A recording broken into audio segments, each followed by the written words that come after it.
Manuel Mirabal, soy abogado, músico, dedicado al marketing, la propiedad intelectual, la industria musical y el mercado del arte.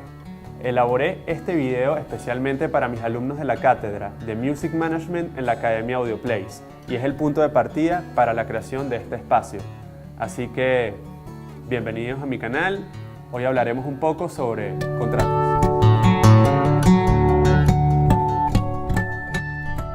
Según la Real Academia de la Lengua Española, contrato, del latín contractus, es definido como pacto o convenio oral o escrito entre partes que se obligan sobre materia o cosa determinada y a cuyo cumplimiento pueden ser compelidas.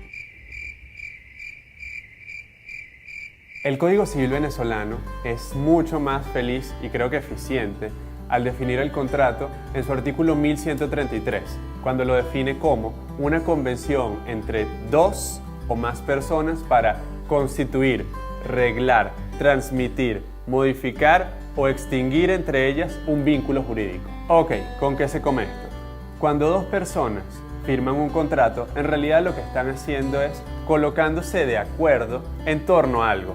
Este algo es lo que vamos a determinar como un vínculo jurídico, que en derecho lo conocemos como obligación, que viene del latín obligare, que es conocido como ligar a causa de.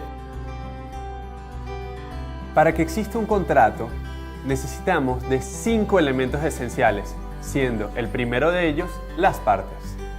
Las partes, como su nombre bien lo dice, se refiere precisamente al hecho de que no puede haber un contrato entre una persona y su persona misma, es decir, yo con yo, porque si no, estaríamos hablando de una suerte de promesa unilateral.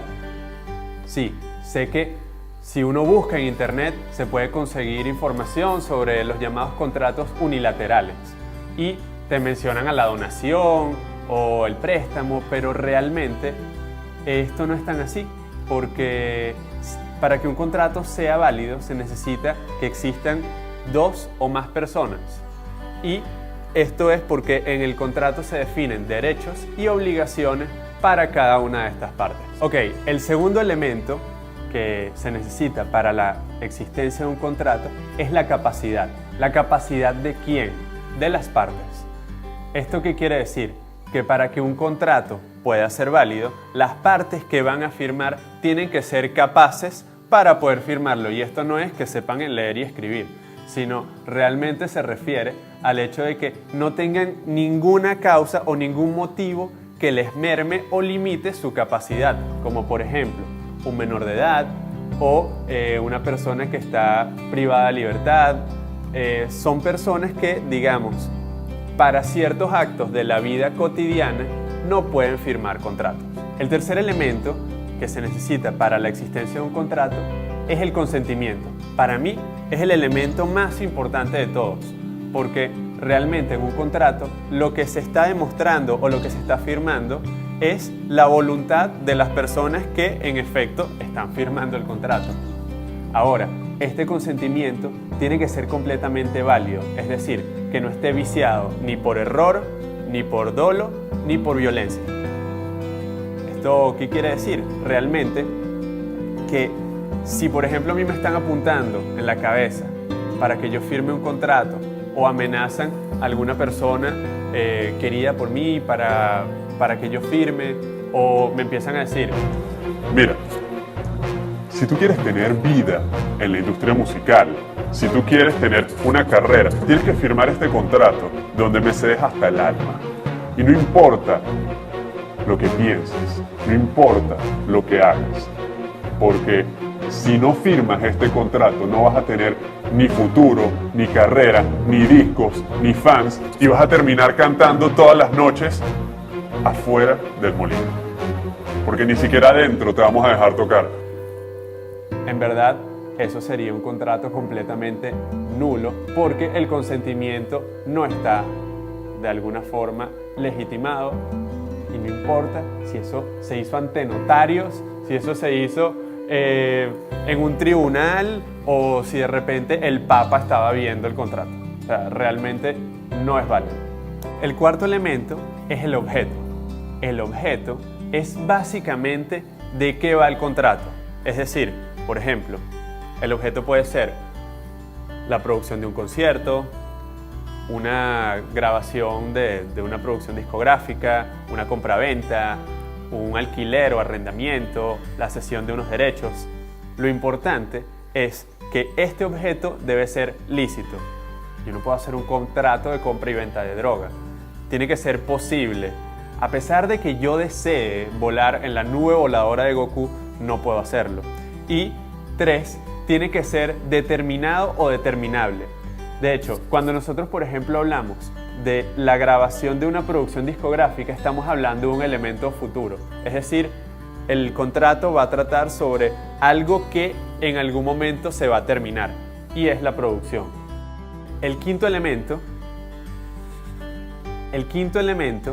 es la causa. La causa, digamos que es un elemento bastante controversial, ya que hay varios abogados, juristas, que consideran que no debería ser tomado en cuenta, ya que de algún modo está siendo desarrollado por otros elementos como el consentimiento, como el objeto, y se confunde mucho, sobre todo con este último. ¿Por qué?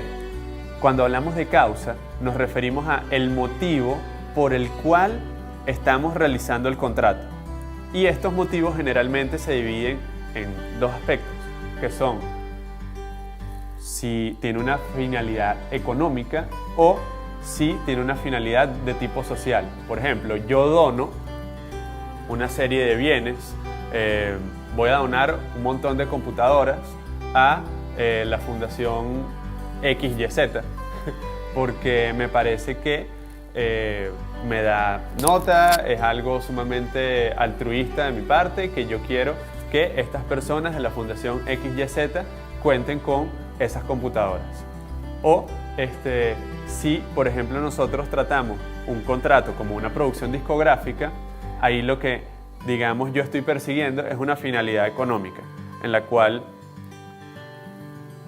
por la propia realización del contrato, yo voy a percibir una serie de ingresos.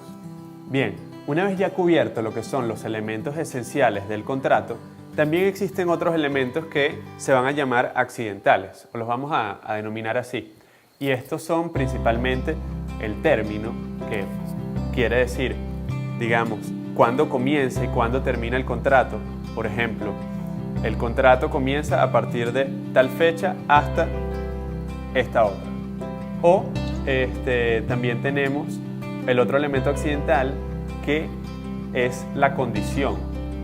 Cuando hablamos de condición es cuando, digamos, que sujetamos la existencia de ese contrato a determinadas condiciones. Por ejemplo, yo nada más te voy a entregar el carro si me nace un nieto. O en el mundo de la industria musical podríamos definir que solamente si tú te vistes de esta manera, te comportas de esta manera, vas a estos y estos determinados sitios o lugares, solamente los que yo digo, es que el contrato va a tener validez. Es decir, si eso no se da, entonces el contrato no va a surtir efectos. Hay muchas formas de analizar los tipos de contratos que existen. Sin embargo, realmente, por un tema de tiempo, nos vamos a detener solamente a hablar de los contratos innominados. Ahora bien, para hablar de los contratos innominados, tenemos que contraponerlos a lo que son los contratos nominados. Nominados quiere decir nombrados. Son los contratos que se encuentran definidos en el Código Civil.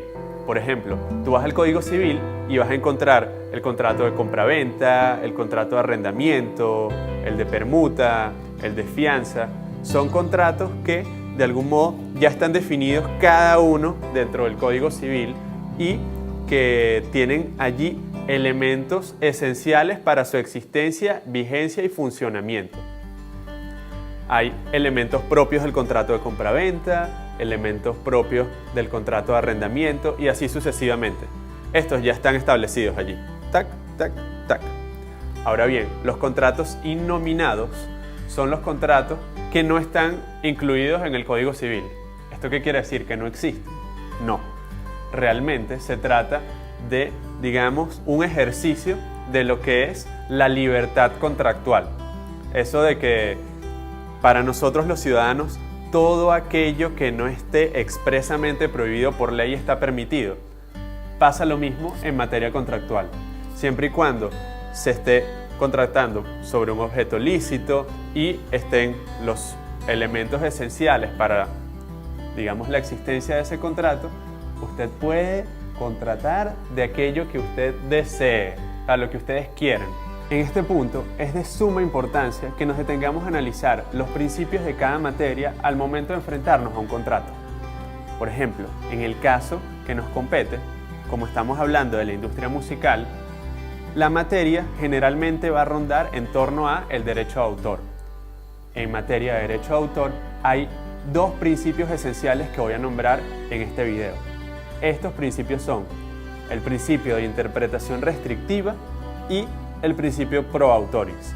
Estos dos principios lo que de algún modo tratan de desarrollar es que en caso de que haya algún tipo de duda con la forma en que se debe interpretar una norma, digamos un artículo de la ley, una cláusula de un contrato, esto se debe interpretar de forma restrictiva, es decir, uno no puede ampliar la forma en la que uno interpreta esto y tratar de abarcar muchísimas cosas. Tiene que tratarse de hacer lo más cerrado posible y en caso de duda, siempre se va a interpretar todo a favor del autor. Esto es algo que ocurre muchísimo en la industria musical, sobre todo cuando hay cláusulas de cesión de derechos que son sumamente amplias, donde se cede todo. Pero al momento de la redacción de dicha cláusula no está, digamos, escrito eso de forma específica. Y si tú no tienes algo específicamente detallado, por lo menos en materia de cesión de derechos, significa que no cediste nada. Por último, otro principio que quiero mencionar es el principio de irrenunciabilidad en materia de derechos morales. Sabemos que en derecho de autor contamos con dos tipos de derechos esenciales. Por un lado están los derechos morales, que tienen que ver con la paternidad, el hecho de que yo soy quien escribió esa canción y no otra persona. Y por otro lado contamos con los derechos patrimoniales, que es todo aquello que tiene que ver con el dinero que esa obra, esa canción, ese libro, esa pintura genere. Ahora bien, los derechos patrimoniales tú los puedes ceder, vender, enajenar, alquilar, pero los derechos morales no. Si por ejemplo, y es algo que ocurre con mucha frecuencia, tú firmas un contrato en el cual le estás vendiendo unas canciones a otra persona que te contrató para ello. Y en el contrato cedes todo, hasta la autoría, para que después esa persona que te está comprando firme como que él escribió la canción. En verdad ese contrato es totalmente nulo, precisamente porque aun cuando se firmó, realmente son elementos que no son disponibles en materia de derecho de autor. Así que mucho cuidado con ello. Muy bien, esto ha sido todo por hoy. Si te gustó el video, dale like, suscríbete, puedes compartirlo. Si cuentas con algún amigo que sea productor, ingeniero, artista, que creas que esto le pueda ser útil, por favor hácelo llegar. Puedes dejar tus dudas o comentarios en el buzón de comentarios. Yo con todo gusto te responderé, te tomaré en cuenta. Y por último quiero invitarlos a que escuchen o se suscriban al canal de mi agrupación de rock sinfónico, Séptima Carta, que es la música que está sonando ahorita al fondo. Así que nos seguiremos viendo.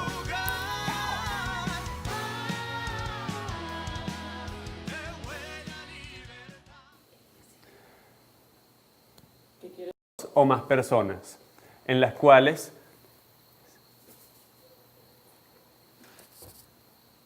el tercer elemento, ¿es el tercero? Ya. Ese objeto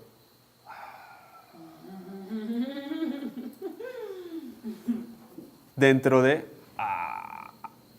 me fui.